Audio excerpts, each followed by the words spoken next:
Okay, so here's an idea. Let me start off this video with a question for you, and I'll let you know throughout the review what I think might be the answer, but later on you tell me what you think might be it, because the question is, Moto Z2 Force, why did it fail? And I don't mean as a phone itself, but in terms of general sales, because judging from all the comments that I get and based on the requests for reviews, I don't see anyone owning this or being even interested in owning it, which is still weird since it is a flagship phone and a really good one still. So let's get into the first thing to maybe find out what could be the reason. Now, here is the Moto Z2 Force, which costs around $700. But its biggest issue could already be its brother, the Moto Z2 Play, that is around $500. Now the difference gets even bigger if it's on sale. At least here in Germany, sometimes you can get the Z2 Play for 250 euros with the JBL speaker mod. And the lowest price I've ever seen this going for is 500 euros. And on Amazon.com right now it's $500 against $640. And the difference is maybe that big anymore, but the overall experience isn't either. Now, the next thing might be the design itself, because if you compare it with a normal size 5.5 incher, you will see that it is noticeably taller, but also, which makes me even more so a difference, is it's noticeably wider. Yes, it might be thinner, but once you use maybe a style shell, disadvantage is gone as well, and I get it. And I mean, yes, I definitely like the idea of those mods, because if you are bored by wood, you could just switch to leather. And yes, it works, but as you have also seen, there is still a little bit too much wiggle room in my opinion, and I would suggest that maybe use a rubber ring around the lens next time to kind of keep that from happening. But the rest, I have to say, just in terms of build quality, is top notch. It feels super solid. The back is actually quite grippy, but the sides are slippery. And that, along with quite some big bezels, as you can see here, makes one-hand usability actually not that easy. But it is possible, absolutely. And then we have a little bit higher than average placed buttons, but those have an even better tactile feedback than the Moto Z2 Play has. What is also a thing though that didn't turn out to be an issue as I expected is the plastic front, because since it is shatterproof, it doesn't use a glass screen, but it kind of uses some kind of plastic with a protector and so on. And yeah, it actually doesn't feel all that hollow or all that soft, so it feels kind of like a decent glass front, which is okay. Yes, in theory it should scratch up easier, and a lot of reviewers say that, but the 3-4 weeks that I've used it, it still looks absolutely new, and it has a good oleophobic coating, so I'm totally fine with that. Not that much maybe though with the fact that the transition here of this kind of protector is quite rough, especially here where the buttons are. Even though what they improved over last year was that this now is smooth, the transition on the back. Of course, here we can see the pins for the connection, and also the camera sticking out quite a lot, and it's definitely not small. The SD card and SIM card tray, microphone, nothing on the left, USB Type-C on the bottom, and yes, no headphone jack. That one is included here with the adapter, and you also get actually this thing where you could attach it to your headphone so you won't lose it, but still, no headphone jack, and it's not that much thinner than the Moto Z2 Play, which has one, so yeah, not a real excuse. The next thing is also no excuse, and is actually a deal breaker for many people. I noted from the comments, no notification LED. I mean, yes, we have Moto Display, and for me this is a good enough alternative, especially since I get a little bit annoyed by LEDs by these days, but you can just turn it off if you don't like it. The next thing, yeah, I've already talked about big bezels, but I definitely want for next year's version more screen in this, because they can change the overall shape, since it has still 1 year more to be compatible with the mod. So I get that, but maybe just put a little bit of a bigger screen in it if you have already. I think like 5.7 could fit, but I guess they will go for 6 inches 2x1 next year. What we have though on the bottom is a totally fine working fingerprint reader. It's not the crazy fastest one, but it's reliable. What I don't like so much is though the waste of space, since we already have it here. Why don't we have buttons? I mean, their one button control with the left and right swipe is okay, but it's still not the same as we would have buttons. But yeah, let's just forget that and talk about the display.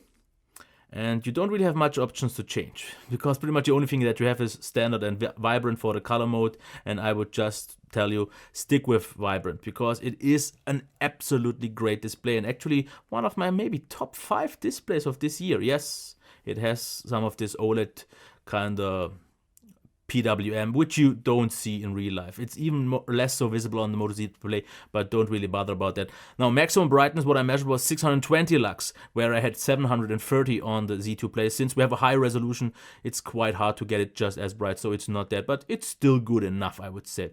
Colors, I like them a lot because they maintain, even though it's an AMOLED display, let's say slightly saturated, but still quite accurate feeling color, so I'm fine with that. White was also good. Black is of course amazing due to black. Viewing angles are stable. I had no real color shifts or anything. And then we have, after all, the higher resolution of 1440p. And it might not in daily use make such of a difference compared to 1080p, but yeah, textures is sharper, a little bit clearer overall.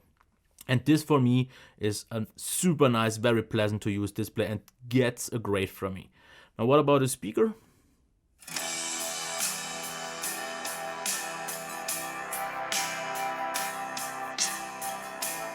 Well, I wasn't the biggest fan of the Moto Z2 Play speaker, and this one I guess is actually exactly the same, even though it feels a little bit warmer, a little bit richer, but I did my measurements and in terms of just the decibels, it's exactly the same, but it sounds in direct comparison a little bit warmer, a little bit richer, but that's it. It's still not loud, not as loud as I want it to be, but it sounds okay. Headphone jack, not here, but with this dongle is about, I would say, good. It's a little bit better than in the Moto Z Play, especially it has more bass, but not really enough to make or break something. Now, let's do one thing. And yes, this one button navigation just doesn't always work. Sometimes it just sees a swipe as a hit. So let's just see how fast it starts. And I can already tell you that, and to keep it quick, it is a Snapdragon 835, and it just performs about as I would have expected, because it's snappy, not quite as snappy as maybe a Sony phone, but definitely fine enough. And it is noticeably more responsive and more fluid. It feels a little bit lighter than the Moto Z2 Play, but the Moto Z2 Play has pretty much the same amount of being lag-free, just not quite the high smoothness, the lightweightness, the responsiveness, but it's not a whole lot of a difference. Overall, just to keep it short, great. It is a flagship still, absolutely. Not a whole lot of a difference, so just to keep that short. Now, battery, 1 hour and 20 for a full charge, since it's smaller, and that is actually a little bit surprising for me, that the battery life isn't that much weaker compared to the Z2 Play, because I would say in the worst case scenario it's like 1.5 hours worse, but in the best maybe just about a half an hour, because what I got here is, I would say, roughly 5 hours on mobile data, where I had like 5.5 to 6 hours on the Moto Z2 Play, and on Wi-Fi maybe like 7. But in normal use I got like 5 hours on this. Okay, once just 4.5, once though 5.5. So depending on your usage, especially since it has a very good standby drain, very solid, very consistent, it's not that bad. And if you want more, just get the battery mod. There is one with, I think, 2200 milliamp hours and one with 35. Then it's fine enough. But this, as it is, due to the Snapdragon 835 being so efficient, would actually be enough for me. Okay, maybe not for hardcore users, but yeah. Now, software-wise, I will keep this really quick, really, really compact. Launcher, pretty much stock Android here as well. And the only difference to be said is it's still running on 7.1.1, so no Oreo just yet. And the pretty much only addition you get in terms of software is the Moto Suite with the Moto Actions. You know that already, to turn on the flashlight or the camera. Moto Display, we've seen that in Moto Voice. Other than that, it's pretty much stock Android, and we don't need to get any further into that. Now, the good thing about Moto is that they usually still provide updates for a decent amount of time, and you get them quite fast, but it seems like they are slacking a little bit, so it could get better, because some already have Oreo, this one not. So yeah, they aren't really that good. Their track record isn't all that great anymore. So the camera, let's check that. Yeah, it's the same camera software as on all Moto phones, which I still think is a little bit clunky, because you can't change directly the modes. With a toggle, you have to kind of get into those menus, which I think is a little bit awkward. Especially, HDR is great, just leave HDR auto on the time, but the modes, especially if you want to get the bokeh mode, the portrait mode, you have to go through this. And I think this is just not convenient enough. Some do this with just one button. And yeah. And that's why I would say let's just check the pics. This is with quite low light, I would say, obviously. And I have to get actually to it to be able to change it. Wait, something went wrong. Yeah, with the flash. Yeah. Outside. Yeah, I had no great weather. The whole week it was usually raining, but autofocus had issues. I get it, due to bad weather, it has more issues, but the Moto Z2 Play in the same conditions definitely fared better. It was hunting way too much and it didn't hit though.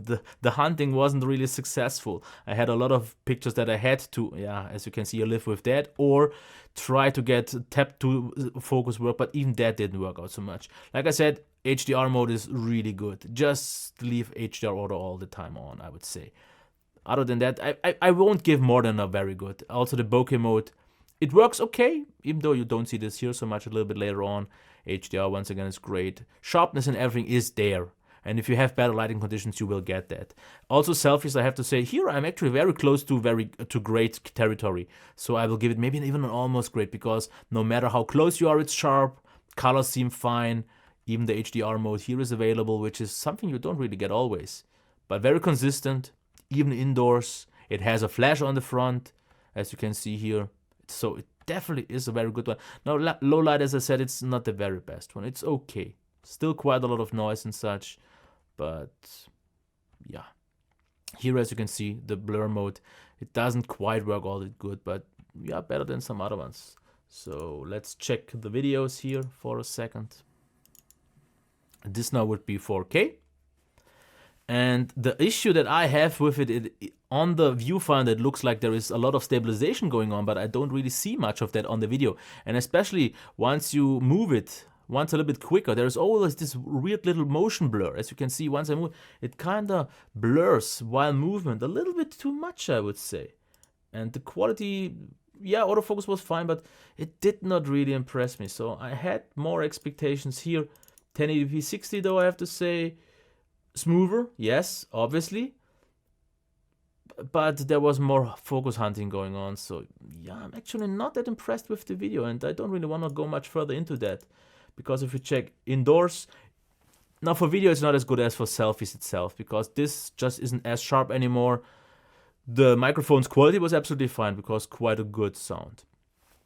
And yes, this is dirt on the cam, but otherwise it's fine. Since we still have the flash, it's also for help, but yeah, so they could definitely work on the camera. I expected more. Now, is this phone a good deal for $640? Now, here's my issue. With phones like the OnePlus 5T around, I don't know if I can really recommend it, because I really like it, because all the qualities are absolutely there and they are all on a very high level, and kind of the weakest thing kind of would still be the speaker, which is still fine, and the battery life isn't as bad as I expected it nearly at all. Therefore, we got a great screen, great build, great performance, nice software, sleek and all that, so it's good. But OnePlus 5T offers all of that as well for less money. Yes, we get the unique feature of the mods, and if that is a thing that is a kind of appeal for you, sure. Then, because you have the 360 cam, you have the game controller, and all of these might be thing. But like I said, the issue is the Moto Z2 Play, especially if the price difference is noticeably bigger, like 150 plus, so closer to 200. It makes really no sense to get this, because this one, the display maybe not quite as high res, but just about as good. The build quality is the same, fingerprint reader is pretty much exactly the same, the speaker as well. Performance, yes, there is a difference. This one feels lighter, more fluid, a little bit more responsive, but in daily use, I don't think it matters. Therefore, you get a little bit more battery life, at least an hour, I would say, on average. Software is the same, and even the camera had less issues. This one is potentially better, but this one was so close, that especially since I had no trouble with autofocus, with the video blur and such. And yeah, so what are, in my opinion, the reasons? Well, it's the price. It's still too expensive for what it is. The battery life for many people, the notification LED, and just that it doesn't really stand out much enough anymore. We have so many phones this year already with 2x1 displays, or that are just more appealing in some way, and the marketing isn't all that great anymore. So yeah, let me know what you think, and I would be interested to see that. Otherwise, if you have any further questions, leave them just down there below. That's it. Until next time. Bye.